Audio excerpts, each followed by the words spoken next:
पहले श्री धर्मेंद्र सिंह जो कि एडिशनल सेक्रेटरी हैं आईटी एंड डायरेक्टर IITDA, वो प्लीज मंच पर आ जाएं। श्री अवधेश कौशल जो कि रूरल लिटिगेशन एंड एंटाइटलमेंट केंद्र से हैं, वो भी मंच पर आ जाएं। रविशंकर जो कि former chief secretary of Uttarakhand हैं, वो भी कृपया करके मंच पर आ जाएं।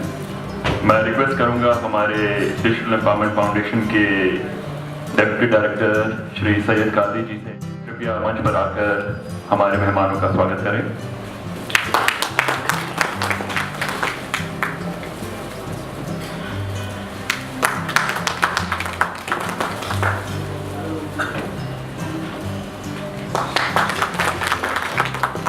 जो जहां पर हमारी ज्यादा से ज्यादा करीब 70% जनसंख्या जहां रहती है, उनका क्या? जब तक हम उनके आईटी स्किल्स की बात नहीं करेंगे, जब तक हम उन तक इंफॉर्मेशन और नॉलेज नहीं पहुंचाएंगे, तब तक जो हमारा भारतवर्ष है वो डेवलपमेंट के पैमाने पर काफी नीचे रहेगा। और जो सूचना सेवा कार्यक्रम है वो उसी दिशा में एक कदम है। जो सरकार है, जो वेलफेयर स्टेट जो कहते हैं, सोशलिज्म तो नहीं रहा, लेकिन सरकार वेलफेयर स्टेट है, लोगों के वेलफेयर के लिए काम करते हैं, लोगों के लिए वेलफेयर के लिए बैठे हुए, हमारे लिए बैठे हुए हैं। तो जो योजना जो बनती है, जो स्कीम्स जो बनती है, सही में उसका जो फायदा लाभ हो, आई थिंक ये सबकी जिम्मेदारी है। और मुझे लगता है कि हम आप मेरे ये जो गवर्नमेंट की जो इम्पोर्टेंट अधिकारी लोग हैं, सबकी जिम्मेदारी है कि लोगों का तक ये स्कीम्स की सूचना और सर्विसेज कैसे पहुंचे। मेरा वास्ता कुछ लगभग 7-8 सालों से डिजिटल एम्पावरमेंट फाउंडेशन के साथ रहा है, जब मैं केंद्र सरकार में सूचना प्रौद्योगिकी विभाग में कार्यरत था। तो आपके कार्यकलापों से मैं अभिज्ञ हूँ। मुख्य रूप से क्या करना चाहते हैं ये समझ। सूचना प्रौद्योगिकी क्रांति केंद्र सरकार का एक प्रमुख योजना है।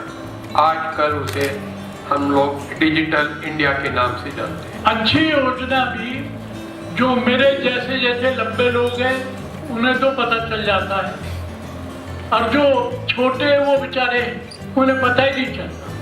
लेकिन अगर हम इसका इस्तेमाल करेंगे, उन्हें ट्रेन करेंगे, ये सरकार के हित में।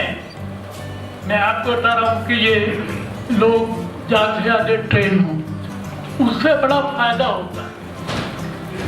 अभी जितने एक्ट बने उन लोगों को पता ही नहीं है जिनके लिए बना है।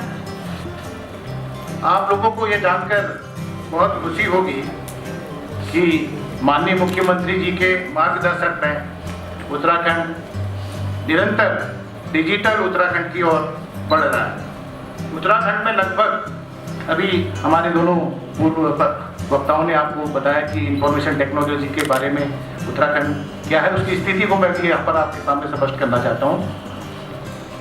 उत्तराखंड में लगभग 4250 कॉमन सर्विस सेंटर, जिसको माननीय मुख्यमंत्री जी द्वारा देवभूमि जन सेवा का नाम दिया गया है, के माध्यम से उत्तराखंड की जनता को ऑनलाइन विभिन्न प्रकार के प्रमाण पत्र जारी किए जा रहे हैं। आम गांवों तक सूचना डिसेमिनेट, सूचना भेजने का, और जो आवश्यक सूचना है जिनमें मौसम संबंधी में, मैं आपको एक उदाहरण दे दूं। हमारा महाविद्यालय जो वानिकी महाविद्यालय रानी शौरी में, हम 42,800 लोगों को, हमारे यहाँ मौसम विज्ञान है, उसमें रोज SMS करके और ये बतलाते हैं कि आने वाले दिन में आपका मौसम कैसा होने वाला है। ये सूचना प्रौद्योगिकी का डिसेमिनेशन है।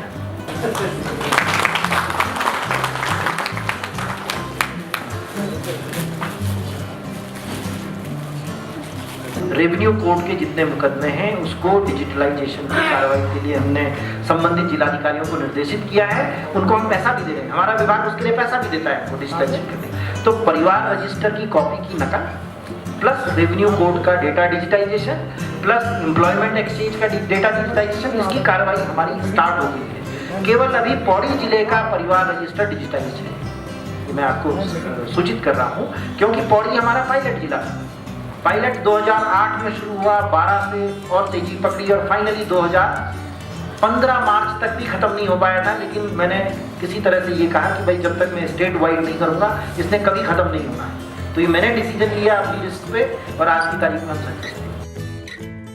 अभी बताया आधार निःशुल्क है, लेकिन अधिकांश आधार का पैसा लिया जाता है। गलत है, मैं कह रहा हूँ आपको। नहीं, मैं एक और पूछना चाहता हूँ, वो अगर निःशुल्क बना रहा है तो उसे आप क्या देते हैं? वो ऐसे बना देता है उसको, उसकी सेवा का कैसे? नहीं, मैं आपको शायद ये गलत नहीं, निःशुल्क वो आपसे लेगा, उसको पैसा मिलेगा।